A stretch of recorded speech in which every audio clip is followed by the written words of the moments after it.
Lord, my lady, I was turning to the penalty guidelines, which are in the supplementary bundle behind tab 16. And the page that I wish to go to is page 211. On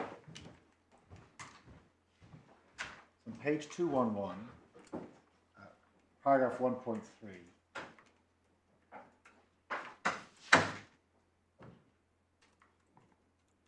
Yeah. One sees under the explanatory note, statement OFCOM has powers to punish those who act unlawfully or breach the relevant regulatory requirements. Now, my other friend, Mr. Krasinski, made submissions about the distinction between punishment and deterrence and made points about how we had referred to those words in our pleadings and submissions. But in my submission, that's a slightly unreal distinction. OFCOM has a power to impose penalties. By definition, penalties punish, and one deters by punishing. That, as my Lord Master Rose put to my friend, that's precisely the purpose of them. So I'm not sure anything turns on that linguistic distinction. More important in my submission is what we see in the rest of the penalty guidelines. At 1.4, last sentence, the level of the penalty must be sufficient to deter the business from contravening regulatory requirements and to deter the wider industry from doing so. Similarly, at 1.6, a relevant factor in securing this objective of deterrence is the turnover of the regulated body. Penalty should be set at levels which, having regard to that turnover, will have an impact on the body that deters it from misconduct in future and which provides signals to other bodies that misconduct by them would result in penalties having a similar impact. Thus, it must be set at a level which can also change and correct any non-compliant behaviour or potential non-compliant behaviour by other providers. And that is the dual purpose which I refer to in opening. At bottom of the page, 1.11, and my friend took you to this second sentence, the central objective of imposing a penalty is deterrence, and the amount has to be sufficient to ensure that it will act as an effective incentive to compliance. In my submission, that's by reference to both specific and general deterrence, having regard to the seriousness of any infringement. OFCOM will have regard to the size and turnover of the regulated body when considering the deterrent effect of any penalty. And finally at 1.16, over the page 213, OFCOM will ensure that the overall amount is appropriate and proportionate. Now, if I may go to the application of the statutory scheme in the case law, and I'll go only to the Novosti judgment. It's on care, and that's in the authorities bundle behind tab 23. It's useful not least because it summarises all of the recent case law.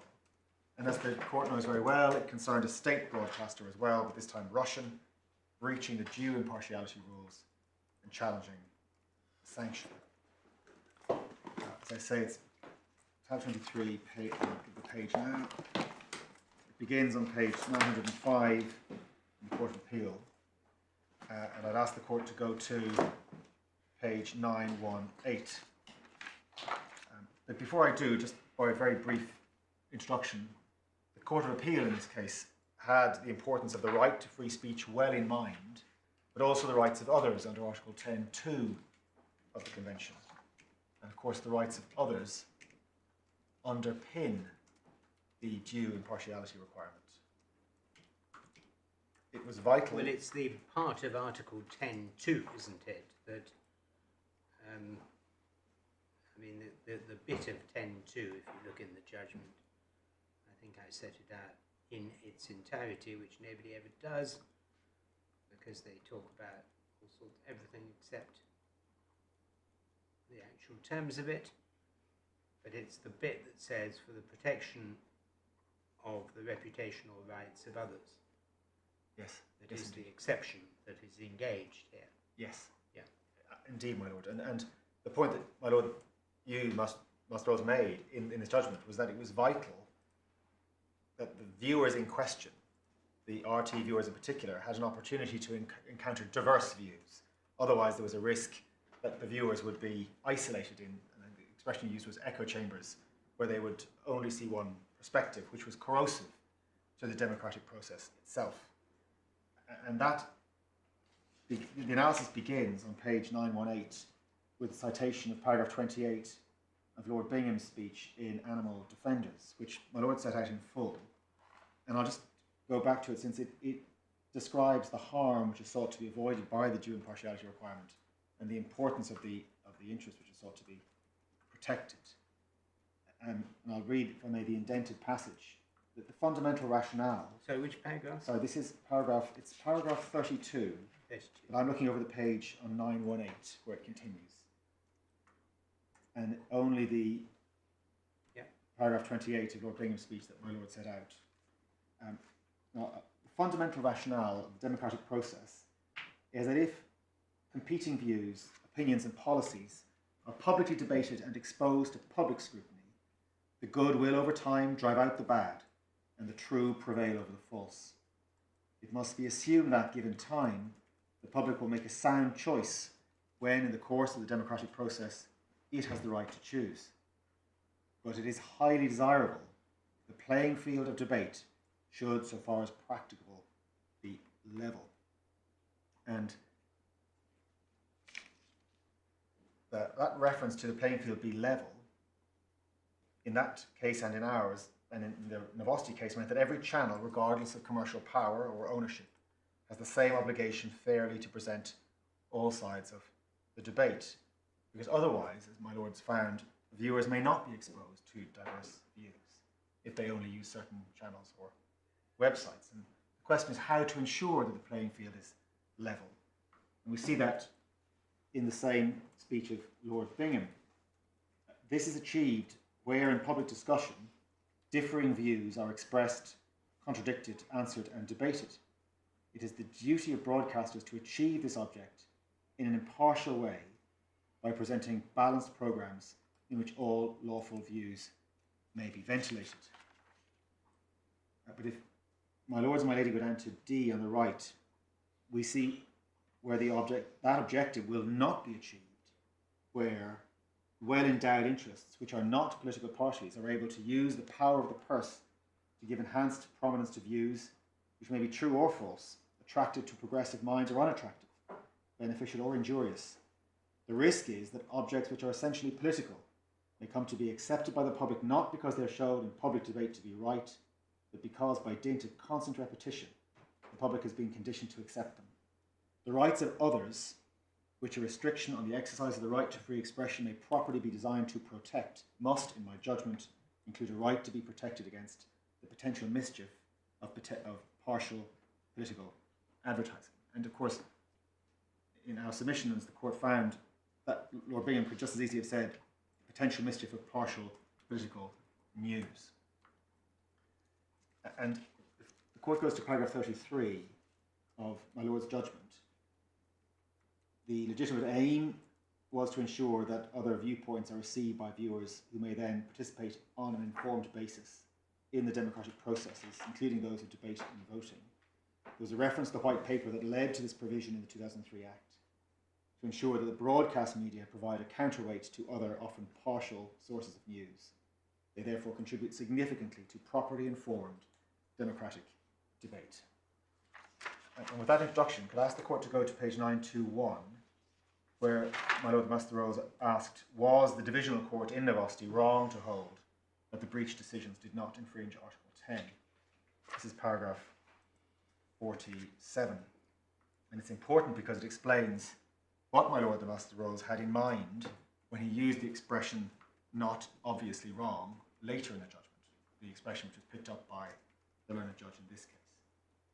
So paragraph 47, we see the reference to the content of Article 10, and about just above E, the relevant aim was that it was necessary to protect the rights of others. In order to be necessary, OFCOM needs to show clearly the reasons that justify the restriction, and the restriction was proportionate to the legitimate aim and corresponding to a pressing social need. Moreover, quoting again from Lord Bingham and Animal Defenders, The importance of free speech is such that the standard justification required of member states is high and their margin of appreciation correspondingly small, particularly where political speech is an issue. A close and penetrating examination of the factual justification for the restriction was needed in order to ascertain whether it was proportionate to the legitimate aim. And that was all accepted as it was before the divisional court. And if the court could go then to paragraphs 58 to 59, my Lord referred again to the justification for this requirement of due impartiality. And I'd ask that the court, if you could, read to yourselves paragraphs 58 to 60, to the end of 61, please. I think Mr. Brzezinski took you to these already, but and that may make it quicker to read it a second time, but I'd be grateful if you could just get to the top of 62, in which case I'll take it up again.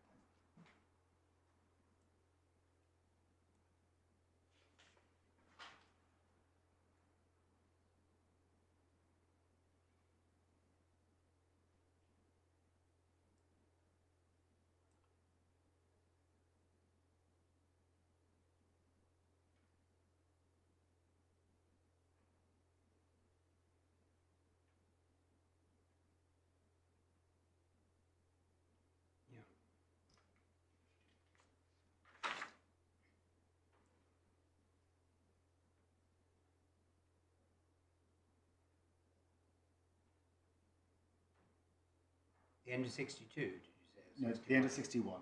Yeah. In 62, the court addressed the question of the dominant media narrative, which did not by itself override the special impartiality requirements.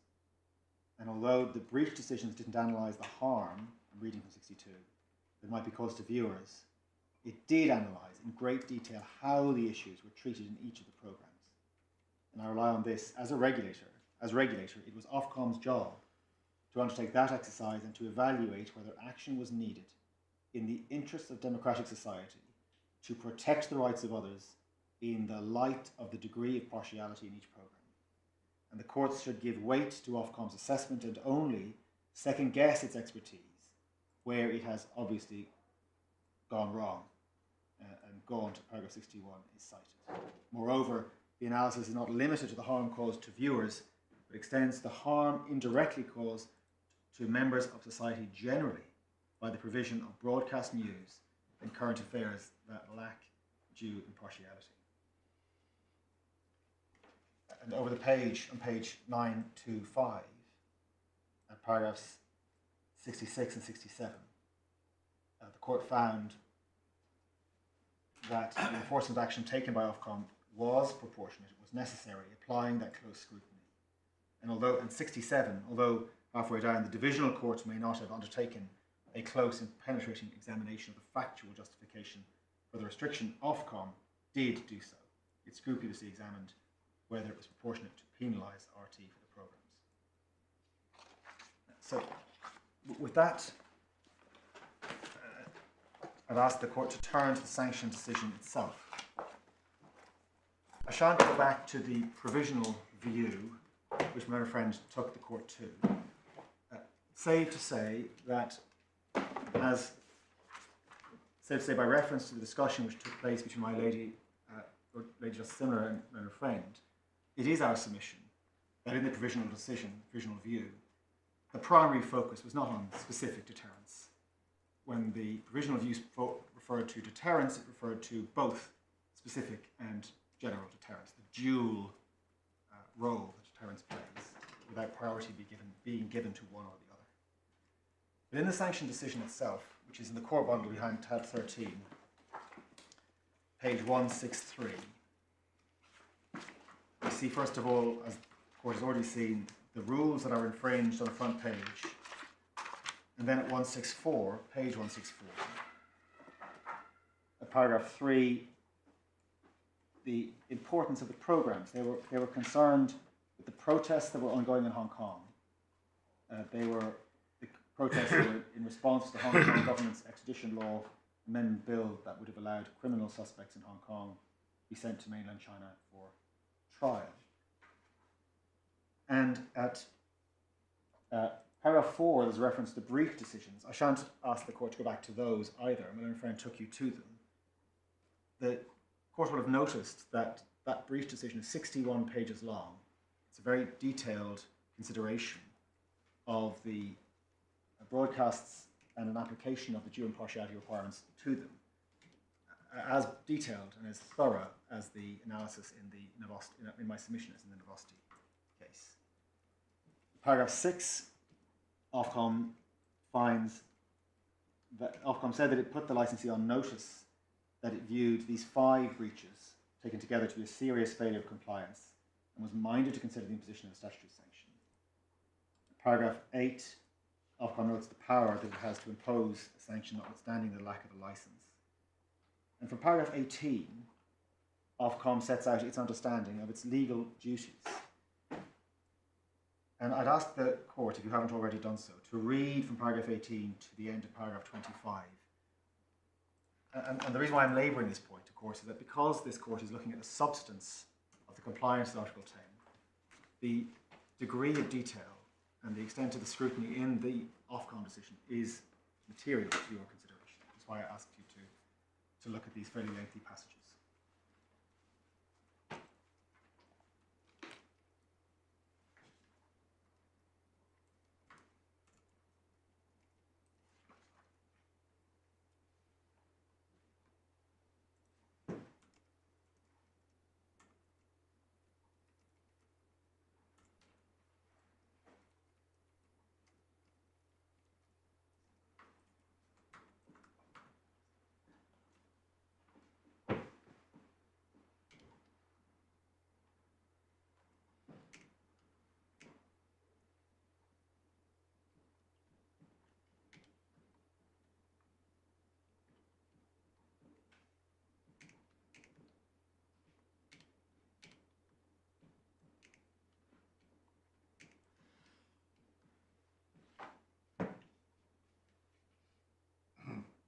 In paragraph 19, it says that OFCOM shouldn't interfere unless satisfied the restrictions it seeks to apply are required by law. The language of Article 10 is prescribed. I think, I'm not suggesting it makes any difference, but it's probably means prescribed, doesn't it? It means prescribed. I think that's required and necessary is a bit too much. Yes, I see my Lord's point. Those behind me will note that for the next time. These matters dangers of boilerplate. Indeed. Well, usually boilerplate comes out in the right language. Occasionally there are slips. We're grateful for the correction.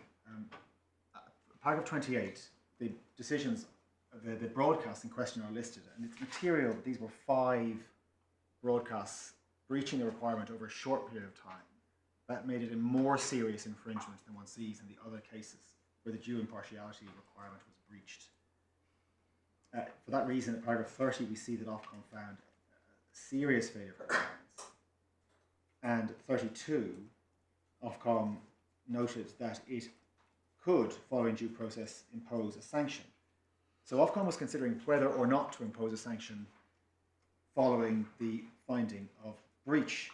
Now, necessarily that involved a consideration as to whether the breach decision was sufficient or whether it was proportionate to impose a sanction on top of that. And with that in mind, OFCOM sets out the licensee's representations.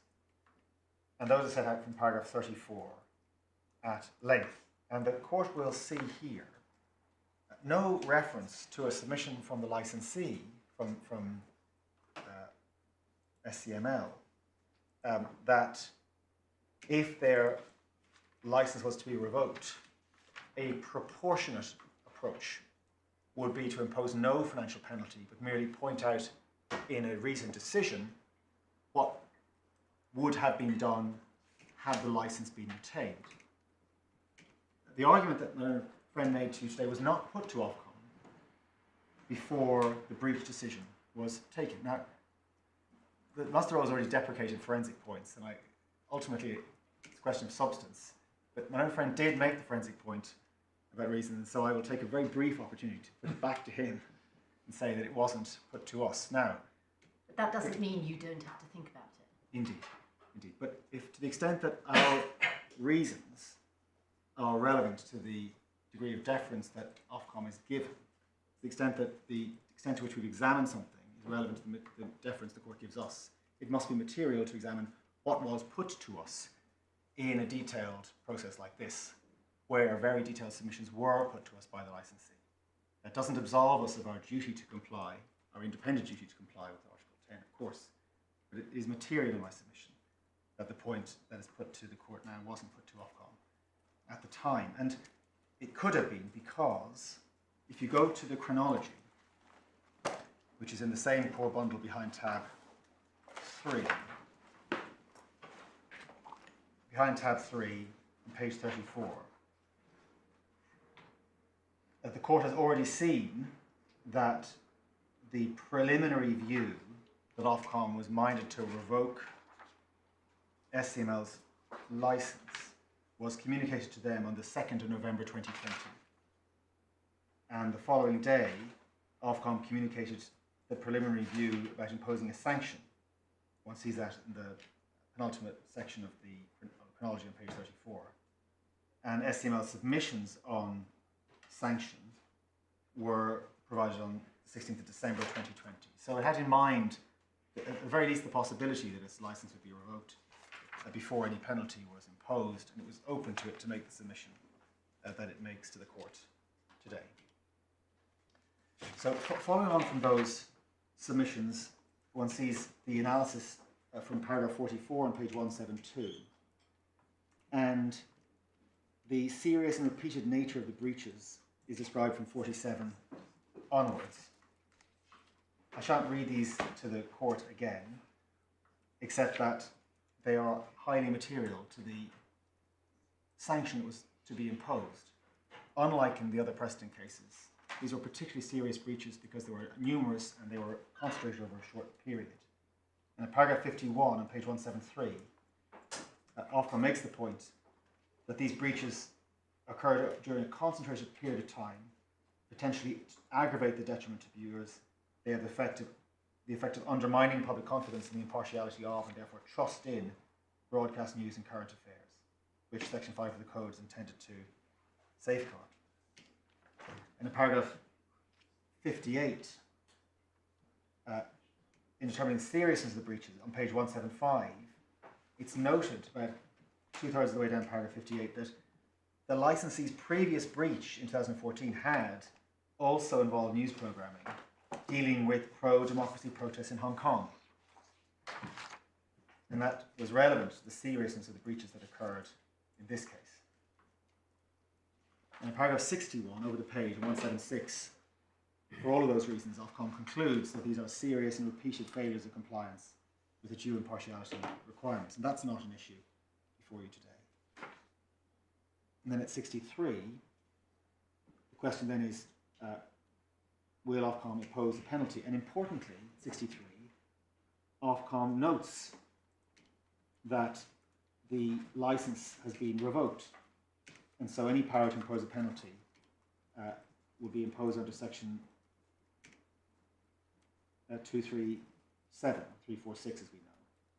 So to the extent it's said against us that Ofcom wasn't taking account of circumstances as they actually appeared, it's plainly in Ofcom's mind and relevant and considered that the license had been revoked at this stage. And then we come to the amount of the financial penalty from paragraph 64 and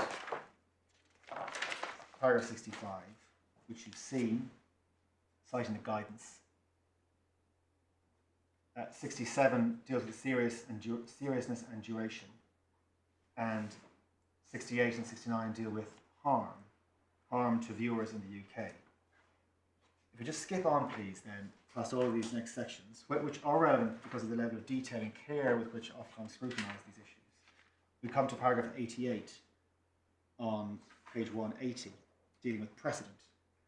And this is important because it demonstrates that the imposition of a sanction was not automatic. Ofcom was considering necessarily whether the breach decisions were sufficient to achieve its goals. it proceeded to examine in the particular case whether the imposition of a statutory sanction was appropriate. And one sees that in paragraph 88 over the page on 181, where we see Ofcom saying, Ofcom also considered, it's the first line on page 181, also considered other decisions in which Ofcom had found breaches of due impartiality rules, but had decided not to impose a statutory sanction.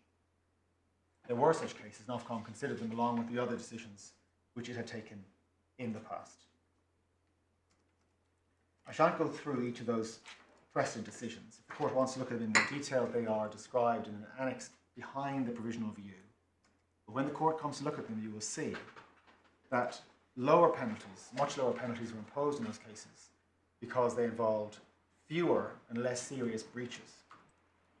But where similar, significant repeated breaches are identified, one sees a much higher penalty. Novosity was such a case. In Novosity, there were 7 breaches and a £200,000 penalty was imposed. And so we see consistency in these precedents in Ofcom's assessment of seriousness.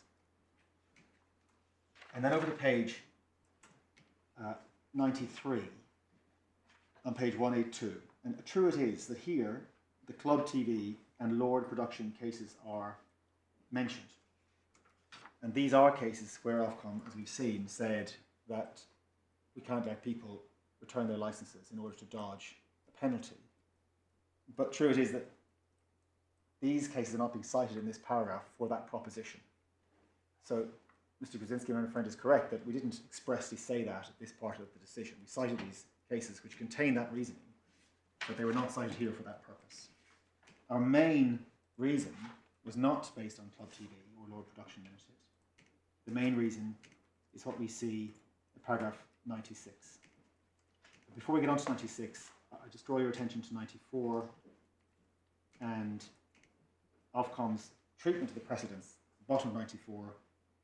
It departs from the precedents where less onerous sanctions were imposed, because in this case, the breaches were serious and repeated, and all dealt with the same particular matter of major political controversy and or matters of major current public policy.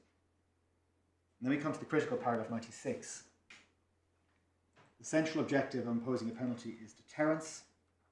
The amount of any penalty must be sufficient to ensure that it will act as an effective incentive to ensure compliance, having regard to the seriousness of the infringement. And effectiveness, as I said to my Lord Justice Warby earlier, is critically a question of Ofcom's exercise of its margin of appreciation. What is effective in this context is primarily a matter for it, having regard to the seriousness of the infringement. SCML no longer holds a broadcast license following Ofcom's decision to revoke the license, and CGTN has ceased broadcasting in the UK. Therefore, there's no longer a risk of future non-compliance by SCML or a respective CGTN service in this case. Nevertheless, Ofcom is concerned to ensure that enforcement against serious breaches of the code acts as a wider deterrent against non-compliance by broadcasters in general. And I emphasise the word enforcement. Ofcom is concerned not just setting theoretical or hypothetical penalties, it is concerned to enforce against serious breaches in order to deter more widely non-compliance by broadcasters in general. Accordingly, with that general deterrence objective in mind, Ofcom considered what would be an appropriate and proportionate sanction, which would act as an effective deterrent had SCML continued to hold a broadcast license and the CGTN service continued to be broadcast, taking into account the size and turnover of the licensee and their rights to freedom of expression. And that, as I said in my very opening, was to send signal to other broadcasters. In order to send the appropriate signal, Ofcom calibrated the level of the penalty to the relevant licensee's size, just as it would have calibrated it if the objective had been to deter the licensee itself. And I then, hadn't read it this way before, but is that sentence beginning accordingly putting SCML in the position of a hypothetical other broadcaster? In other words, let's imagine there's another broadcaster we're trying to deter, It's a broadcaster which continues to hold a broadcast license and carries on continuing providing the service. I mean, it doesn't naturally read that way, but that seems to be the substance of what they're saying, really. It might be, but, Yeah. but the... It's not the literal meaning, obviously. No, but the basic, I mean, and when I've seen some of this grammatical analysis in the submissions, but the real thrust of it is, as I said in my opening, which is that Ofcom is enforcing against the broadcaster that committed the wrong in order thereby to indicate, signal to other broadcasters what will happen to them if they commit a similar wrong. It's a very simple approach to general deterrence, which is logically inextricably linked to specific deterrence. And although one can parse the language and ask what various meanings to be imposed on it, in my submission it clearly means what I've described, and that would be well understood, not just by SCML, by anyone, but by anyone else. The reason why the language of what had SCML continue to hold a broadcast license, that is simply positing, if we were concerned with individual deterrence, what would we have done? That is how we also secure general deterrence. And then at 99, we see them saying, we carefully consider the nature and level of the statutory sanction. We've taken account of the particular seriousness of the representations and everything else. And we've also had regard to the revocation of the license and the need to ensure that enforcement against serious breaches of the code, acts as a wider deterrent against future breaches. It is the enforcement that serves to deter. And that was Ofcom considering the circumstances as they were. I'll move on then, if I may, to the judgment, and I'll be relatively brief, as my learned friend was in this also. That is in the core bundle, behind tab 5. I'll go to the legal test, if I may, because it said that the learned judge erred in law. That's on page 37, core 5, page 37 it begins. You go to page 44,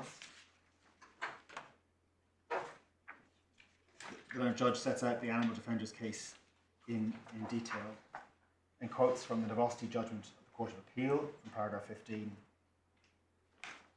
He notes the short compass, the margin of discretion that the court will allow is within a short compass, which is perfectly appropriate. And then at paragraph 15, within those passages from Novosti, he notes the decision in Gaunt. Paragraphs 20 and 21, far from erring law, the learned judge says in terms, halfway through paragraph 20, that he must approach the matter recognising both the reasons for interference with Article 10 rights must be closely scrutinised, and the present context is one in which Ofcom has a specific statutory role under the Act to secure that television use is presented with due impartiality. And so the language of close scrutiny is expressly invoked by the judge. And then paragraph 21, he notes that those two considerations, the need for close scrutiny and the recognition of the rights of others, are what led the Master of the Rolls to put the matter as he did in paragraph 62 of Novosti, which was to the same effect as the approach taken by the ECHR in Gaunt. Ofcom has not, he says, obviously gone wrong. Indeed, faced with the same circumstances, the learned judge would have reached the same conclusion as Ofcom on the facts as presented to him. And then if we go to page 50, in paragraph 24, he notes the main submission that Star China put to him. At paragraph 25, he analyses Ofcom's reasons. At paragraph 96, I've just taken you to. And in paragraph 26, he makes the point that at least before him, SCML was arguing there must be some form of straight line correlation, that one cannot, Ofcom cannot lawfully find that the same penalty is appropriate for general deterrence if previously it said that penalty was necessary for general and specific deterrence. and he rejects that approach. He finds that the submission that I've put to the court and that we find in Ofcom's decision is logical. Imposing that penalty would demonstrate to other licence holders the treatment they could expect in similar circumstances. Now, paragraph 28, dealing with the marginal appreciation which Ofcom enjoys, he cites the same passages in Bank Mellat and in Lord Carlisle's case that I opened to the court, and sets it out at length. There's no question here of any legal error. And at the bottom of page 52, having been through those authorities, he notes the least restrictive means element of proportionality does not mean there is only one permissible answer. It cannot be used by the court to usurp such area of judgment as must be permitted to the decision maker, even though, as in the case of Article 10 rights, that area of judgment will be notably confined. And he finds here Ofcom's conclusion discloses no error of principle. It's not a conclusion on which Ofcom has obviously gone wrong. In my submission, all the judge is doing here is asking whether Ofcom has exceeded its discretionary area of judgment. That is, these expressions he uses are those which are used to ask whether the discretionary area of judgment has been exceeded. Moreover, in relation to the extent of that marginal appreciation, Ofcom is, by reason of its statutory responsibilities, particularly well placed to assess what general deterrence requires for this purpose. The case before it was one where there had been persistent breaches of the obligation to report news with due impartiality, and the breaches concerned reporting on demonstrations in Hong Kong were a matter of major political controversy. So he found that the penalty was not out with the least restricted means requirement. And in paragraph 30, although here he's dealing with the fair balance requirement and not with the least intrusive means, it is relevant in my submission to read it, because fair balance too calls for careful evaluation. It doesn't permit of a single right answer.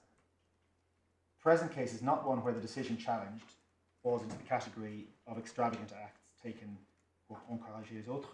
It's not anywhere close to that category. The margin permitted is of course much narrower.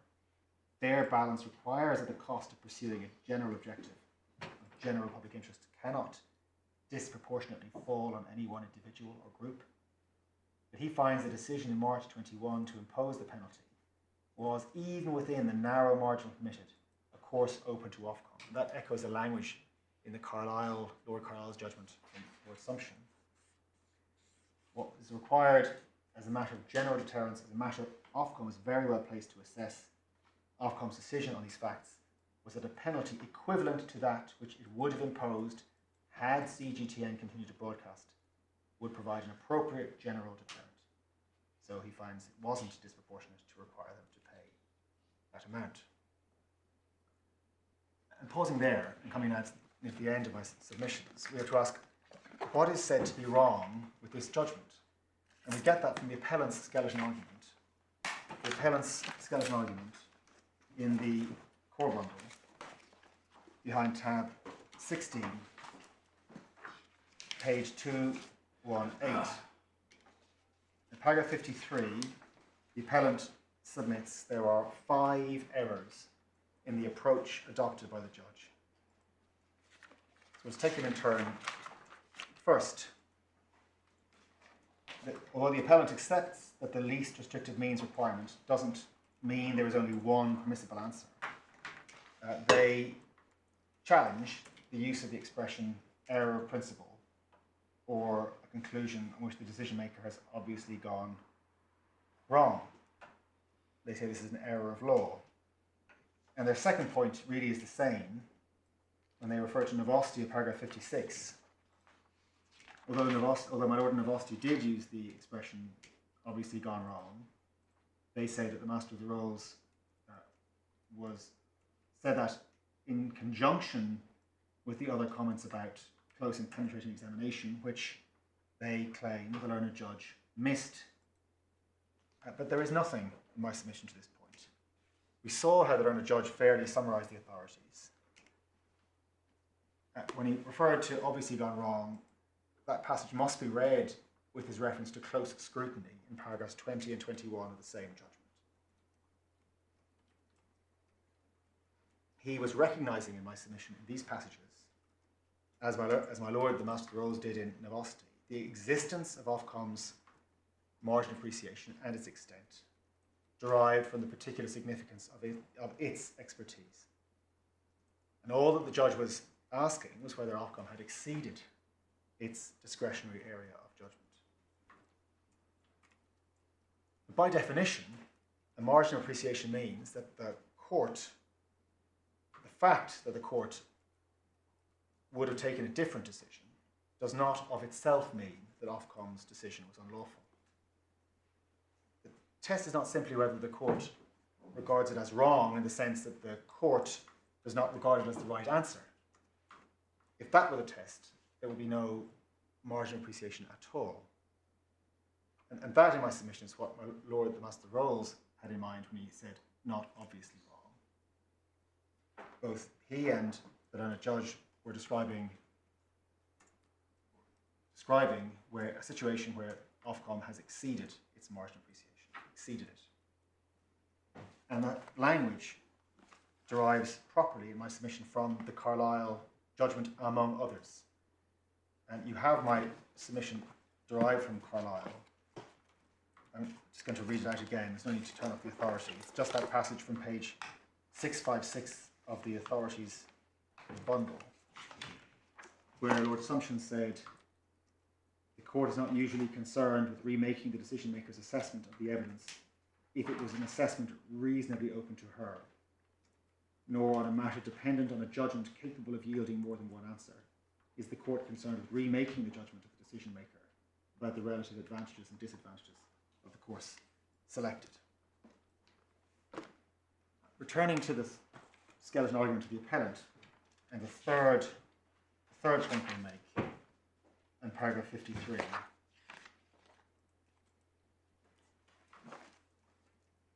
This is that because the learned judge applied the wrong test, he failed to apply a close and penetrating examination. And again, that's obviously wrong. We saw that the judge recalled the need for closer scrutiny in paragraphs 20 and 21. He adopted the submission that the margin of appreciation was narrow at paragraph 13, and he applied it at the hearing and in his judgment. The fourth of the 5 points from paragraph 53 is that the learned judge didn't consider the circumstances as they actually were.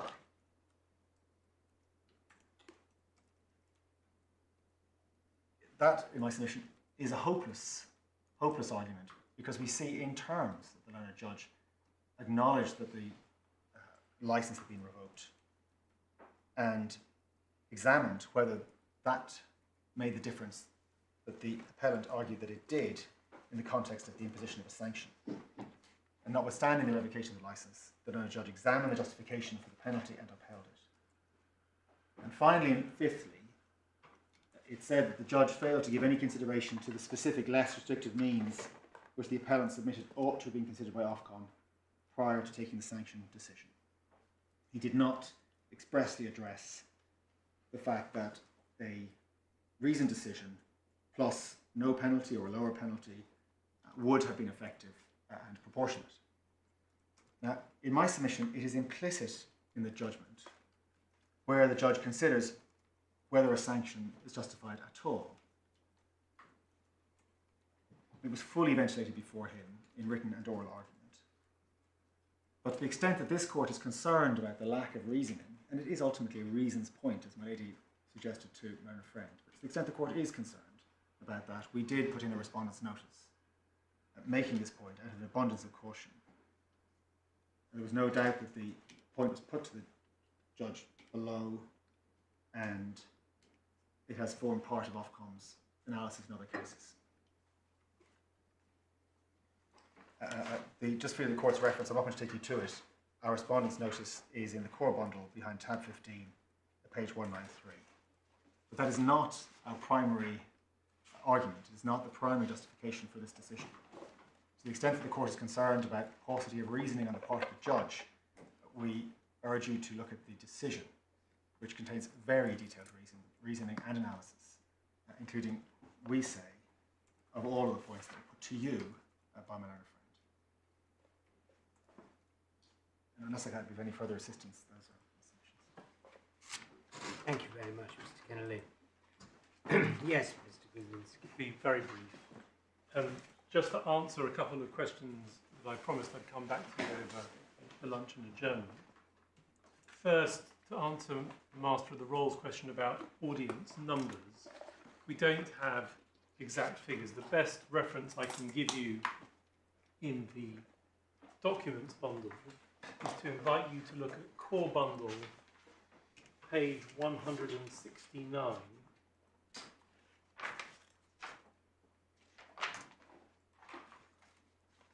This is in the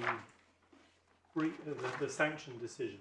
In the third bullet point on that page, there's a recitation of the appellant's argument that any harm that Ofcom considers may have been caused must be assessed against the fact that CGTN broadcasts to a relatively small audience as compared to other licensed news outlets. But I don't have more specific data than that.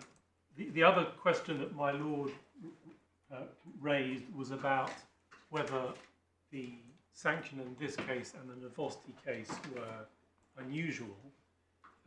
The answer is they're certainly the highest by some margin for breaches of the due impartiality requirement, and you can see that from the table in the annex to the sanction decision, core bundle, page 184 through to 186.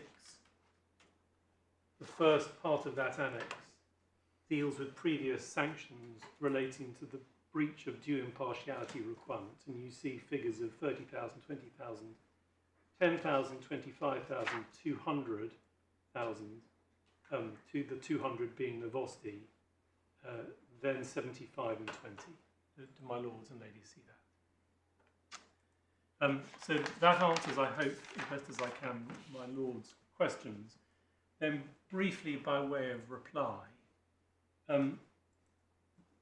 Mr. Kennelly, by taking you to paragraph 63 and 96 of the sanction decision, says, look, it's clear that Ofcom had the licence revocation fact in mind.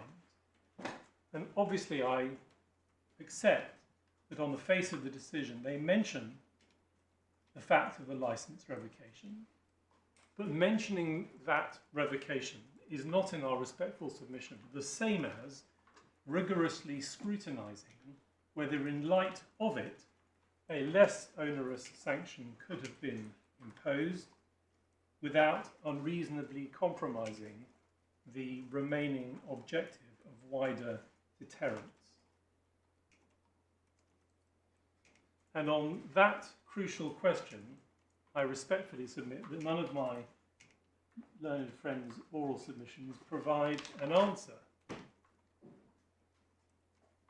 He essentially says, well, Ofcom decided they needed to maintain the sanction at the same level. That's within their margin, but for the protections of Article 10 to be practical and effective, it isn't simply enough to say we have a margin of appreciation. There has to be a rigorous scrutiny of the factual justification. Why, and this is doing no more than I hope pithily summarising what I said earlier, why, one asks rhetorically, would the wider deterrence objective be unacceptably compromised by a lower penalty coupled with a simply reasoned decision that said, but for the licence revocation, 125 would have been imposed? Who has to conduct the penetrating scrutiny? Both Ofcom and this court.